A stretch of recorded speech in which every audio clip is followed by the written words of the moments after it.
படையாச்சி. ஊருக்கு வேணா பெரிய பீமனா இருக்கலாம், ஆனா உனக்கு பயப்படுற ஜாதியில நான் பிறக்கலடா. ஒரு காலத்துல எங்களை பார்த்து பயந்தவங்களா நீங்க, இன்னைக்கு எங்களையே அருவாத்துக்கு மிரட்டுறா போகுதுங்களா?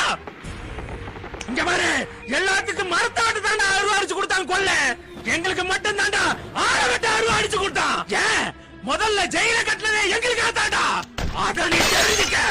இப்ப உள்ள எங்க பசங்க தெரியலடா, அதான் எவன் உன அருவா தூக்கி பேசுறான். நான் என்ன கொலையாளுதான்டா. உனக்கு உன் ஜாதி எவ்வளவு முக்கியமோ அதே மாதிரி தாண்டா எனக்கு ஏன் ஜாதி. சிங்கன் நடை சிதறும் படை நையப்புடை தடையை உடை. சிங்கன் நடை சிதறும் படை நையப்புடை தடையை உடை. பயமும் இவனிடம் பயந்து போகுமே, வெற்றி இவனிடம் வந்து சேருமே. அலைகள் இவனிடம் அடங்கி நிற்குமே, பூமி சிங்கம் ஒன்று கூறப்பட்டதே, அதுக்கு நல்ல காலம் நேரம் ஊரும் உண்மை. சிங்கம் ஒன்று கூறப்பட்டதே, உன்னோடு ரத்தம் சிந்த உண்மை உள்ள